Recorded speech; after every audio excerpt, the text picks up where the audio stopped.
প্রিয় দর্শক, আসসালামু আলাইকুম। ইজি খামার বাড়ির পক্ষ থেকে সবাইকে অভিনন্দন ও শুভেচ্ছা। তো যারা আলু রোপণ করতে চান, আলু আমরা কিভাবে জমি তৈরি করব এবং এতে কি কি সার ঔষধ প্রয়োগ করতে হবে, কারণ জমি প্রস্তুতের উপর নির্ভর করবে আলুর ফলন। আমরা যদি ভালো আলু ফলন পেতে চাই তাহলে কিন্তু অবশ্যই জমিটাকে ভালোভাবে প্রস্তুত করতে হবে। সেক্ষেত্রে জমিতে ভালো করে চাষ দিতে হবে। অনেক সময় অনেক জমিতে 4টি চাষের প্রয়োজন পড়ে, অনেক সময় 6টি বা 8টি চাষেরও প্রয়োজন পড়ে। তো যেই মাটিগুলি একটু জর্জরা সেক্ষেত্রে 4টি বা 6টি চাষ দিলেই ভালো হয়। আবার অনেক সময় যদি মাটিগুলি ভালো করে জর্জরা না হয় সেক্ষেত্রে কিন্তু 8টি চাষ আমাদের দিতে হবে। তো ট্রাক্টর দিয়ে যখন আমরা চাষ দেব, অবশ্যই চাষ দিয়ে জমিতে যে আগাছাগুলি আছে এগুলি কিন্তু আমাদের পরিষ্কার করে নিতে হবে। তারপর আমরা কি করব, যখন 2টি চাষ দেব বা আমরা যদি 6টি চাষ দেই তাহলে প্রথম 4টি চাষের পরেই কিন্তু আমরা সারটা দেওয়ার চেষ্টা করব, দিয়ে তারপর আর 2টি চাষ দিয়ে নিব। আর যদি আমরা অনেকেই চাষ সম্পূর্ণ দেওয়ার পরে শেষে আমরা সার প্রয়োগ করে তারপর জমিতে মই দিয়ে আমরা কিন্তু আলু রোপণ করতে পারি। আর চাষ সম্পূর্ণ দেওয়া শেষ হলেও আমরা সার প্রয়োগ করে জমিতে মই দিয়ে কিন্তু আমরা আলু রোপণ করতে পারি। তো সেক্ষেত্রে আমার চাষ দেওয়া সম্পূর্ণ শেষ এই জমিতে। এখন শুধু সারটা প্রয়োগ করব। সারটা প্রয়োগ করতে হলে আমরা কি কি সার প্রয়োগ করতেছি, এখানে আমি সার কিন্তু যে নিয়ে আসলাম সেটা কিন্তু একসাথে নিয়ে আসলাম। সেখানে দিলাম হচ্ছে পটাশ, লাল সার যেটা, আরেকটি সার হচ্ছে ডিপি বা আমরা যেটাকে বলি আমাদের গ্রামে ভাষায় মাট্টা সার বলে অনেকেই। তো এই সারটি দেব এবং পাশাপাশি অল্প কিছু ইউরিয়া এখানে মিক্স করা আছে। তো আমার এই জমিটা হচ্ছে 10% হবে, 10% বা 11% জমি। এতে আমি প্রায় 18 কেজি ডিপি সার, 5 কেজি পটাশ, 2 কেজি ইউরিয়া এই অনুপাতে আমি নিয়ে আসছি। এক এক জমিতে আসলে জমির উর্বরতার উপর নির্ভর করে। অনেক জমিতে ভালো উর্বর থাকে সেক্ষেত্রে সারটা একটু প্রয়োগ কম দিলে হবে। আবার অনেক জমি যদি উর্বরতা কম থাকে সেক্ষেত্রে কিন্তু আমরা সারটা একটু বেশি দিতে হবে।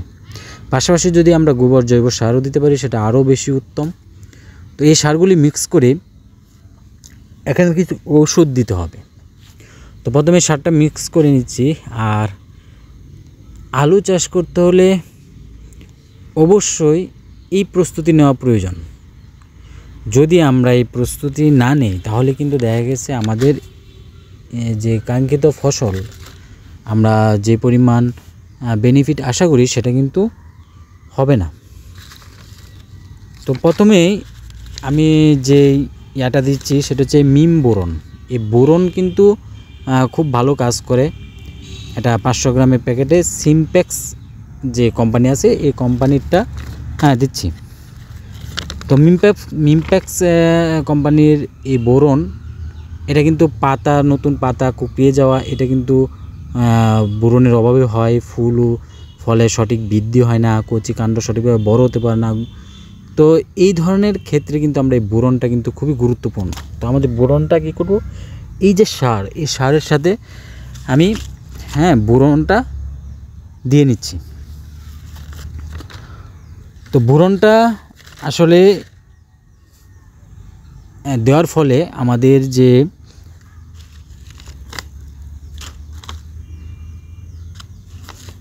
পাতার সমস্যাগুলি, এই পাতাগুলি আলহামদুলিল্লাহ কেটে যাবে। তারপর হচ্ছে মিম জিঙ্ক। মিম জিঙ্কটাও কিন্তু আমরা দেব হচ্ছে, এটা জিঙ্ক সালফেট আছে এটাতে প্রচুর পরিমাণে। তো এটা দিলে কি হয়, এটা দিলে আমাদের পাতায় ফোটা ফোটা মরিচা দাগ পড়ে, এটাও পড়বে না। রং তামাতে হয়ে যায় অনেক সময়, এটা হবে না। পাতায় শিরা বা কিনারও হলুদ হয়ে যায় এটার অভাবে। পুরান পাতায় মরিচা দাগ পড়ে, ফলন কিন্তু অনেকটাই কমে যায় এই জিঙ্কের অভাবে। তো এখানে জিঙ্ক আছে হচ্ছে 36%, সালফার আছে 17%। হ্যাঁ, তো এইটা কিন্তু আমাদের মিম জিঙ্কটা কিন্তু জিঙ্ক সালফেট এটা দিতে হবে। তারপর হচ্ছে আমরা দেব হচ্ছে যে মনোবিট। এই মনোবিট এটাও কিন্তু এটা হচ্ছে আমাদের ছত্রাকনাশক। এটা মাটিতে দিয়ে দিচ্ছে এই কারণে যে মাটিতে অনেক ধরনের ছত্রাকের সমস্যা হয়। তো সেক্ষেত্রে এই মনোবিটটা যদি আমরা দিই তাহলে কি হবে, মাটির যে ছত্রাকের যে সমস্যাটা এটা কিন্তু হবে না, সেক্ষেত্রে আলু কিন্তু পচবে না।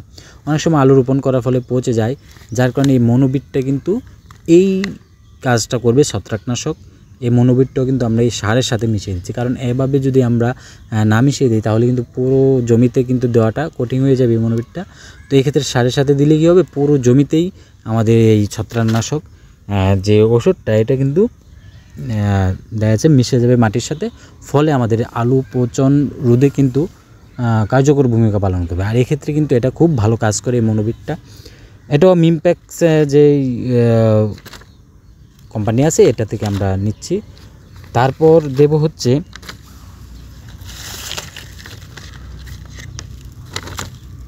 হিউমিকিং। এটা হিউমাস ও পটাশিয়াম সমৃদ্ধ জৈব উজ্জীবিক। এখানে পটাশিয়াম পাশাপাশি হিউমাস যেটা থাকে সেটা কী করে মাটিতে পুষ্টির যে ঘাটতিটা এটা কিন্তু করে পুষ্টির যে চাহিদাটা পূরণ করে, এবং মাটির যে অণুজীব আছে এগুলিকে সক্রিয় করে ফেলে। এই কাজগুলি কিন্তু করে এই হিউম্যান কিং। তো এটা কিন্তু আসলে আমাদের সারের সাথে আমরা দিয়ে নিচ্ছি। তারপর যেটা দেব ম্যাগনেসিয়াম প্লাস। তো ম্যাগমিল প্লাস, এটা হচ্ছে ম্যাগমিল প্লাস, এটা মিমপ্যাক্স কোম্পানিরই দিচ্ছি। সেটাও কিন্তু দেখা যাচ্ছে আমাদের যে গাছে পাতা হলুদ বা লালচে বর্ণ হয়ে যায়, এটার অভাবে কিন্তু হয় পাতার প্রান্ত হলুদ, পাতা কুঁকড়ে যায়। হ্যাঁ, যে স্বাভাবিক যে বৃদ্ধি এটাও কিন্তু ব্যাঘাত হয়। তো এটাও কিন্তু আমাদের এই কাজগুলি করবে। তারপর দিচ্ছি হচ্ছে যে মাইক্রোমিক্স।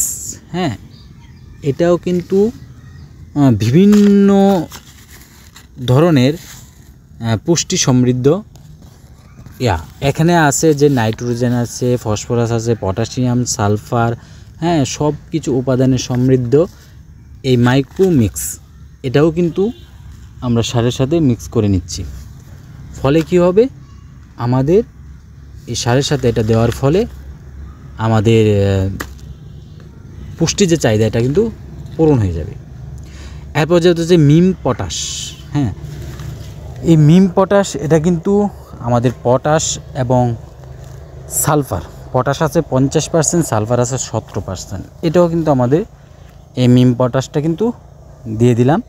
তাহলে কি হবে, আমাদের যে ফলের আকার এগুলি ছোটো, অনেক সময় ছোটো হয়, ওজন কম হয়, এগুলি হবে না, রঙটা অনেক ভালো হবে, সুন্দর হবে, গাছের রোগ প্রতিরোধ ক্ষমতা বাড়বে, ফলটা কিন্তু পচবে না। হ্যাঁ, তো এই জিনিসগুলি যদি আমরা ওষুধগুলি এবং এই সারগুলি যদি আমরা একসাথে মিক্স করে দিতে পারি তাহলে কিন্তু দেখা যাচ্ছে আমাদের যে চাহিদা, আমাদের যে কাঙ্ক্ষিত ফল, এই ফল কিন্তু আমরা নিতে পারবো আমরা আলু রোপণ করে। তো অনেকেই কিন্তু এগুলি প্রয়োগ করে না। এখানে একটি ওষুধও দিচ্ছি, যে ওষুধটা ছত্রাকনাশক, এই ওষুধটাও কিন্তু আমরা দিয়ে নেব। এটা আমরা সব কিছু একসাথে সারে মিক্স করে দিচ্ছি, কারণ সারের সাথে যখন আমরা একটা সব কিছু মিক্স করে দেব, পুরো জমিতে যখন ছিটিয়ে দেব, তাহলে প্রত্যেকটা জায়গায় কিন্তু আমাদের এই ওষুধগুলি যাবে এবং মাটির উর্বরতা বৃদ্ধি পাবে। পাশাপাশি মাটি যেতে যে ছত্রাকনাশক যে জীবাণুগুলি থাকে বা বিভিন্ন ধরনের জীবাণু থাকে, এই জীবাণুগুলি কিন্তু কেটে যাবে।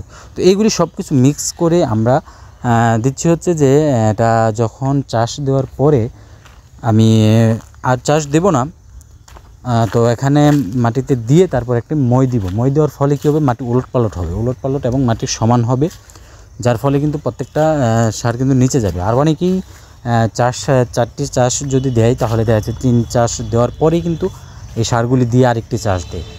হ্যাঁ, বা আমরা যদি 6টি চাষ দিই তাহলে 4টি চাষ দিয়ে আমরা সারটা প্রয়োগ করে আবার 2টি চাষ দিয়ে দিতে পারি। আর যদি আমরা চাষ দেওয়ার মধ্যে না দিতে পারি তাহলে আমরা চাষ দেওয়া সম্পূর্ণ হলে তারপর আমরা সারটা প্রয়োগ করলে তারপর আবার মই দিয়ে আমরা আলু রোপণ করতে পারি, কোনো সমস্যা নেই। অনেকেই চাষের মধ্যে দেয়, আবার অনেকেই চাষ সম্পূর্ণ শেষ করে তারপর সারটা প্রয়োগ করে। তো খেয়াল রাখতে হবে যে আগাছা কিন্তু খুবই গুরুত্বপূর্ণ একটা বিষয় আলু খেতে। আমরা যখন চাষ দেব, চাষ দেওয়ার পরে এই সার প্রয়োগ করার আগেই চেষ্টা করব সম্পূর্ণভাবে যতটুকু পারি আমরা যে আগাছা আছে এই আগাছাগুলি কিন্তু আমরা জমি থেকে উঠিয়ে ফেলবো এবং আগাছাগুলি পরিষ্কার করে তারপর কিন্তু আমরা আলু রোপণ করবো। কারণ যদি আমরা আগাছা পরিষ্কার না করি তাহলে এই যে ঔষধ সার প্রয়োগ করতেছি টাকা খরচ করে, এই সার ওষুধ এগুলি কিন্তু আগাছার কাজে লাগবে এবং আগাছাগুলি এগুলি খেয়ে ফেলবে। তো সেক্ষেত্রে মাটির উর্বরতা অনেকটাই ব্যাঘাত ঘটবে বা উর্বর হবে না। সেক্ষেত্রে অবশ্যই আগাছা পরিষ্কার করতে হবে। আর এই ওষুধগুলি সম্পূর্ণভাবে মিক্স করে, সম্পূর্ণ সারটাকে যখন আমরা মিক্স করে নিব, মিক্স করার পর কিন্তু আমরা জমিতে এটা ছিটিয়ে দিব।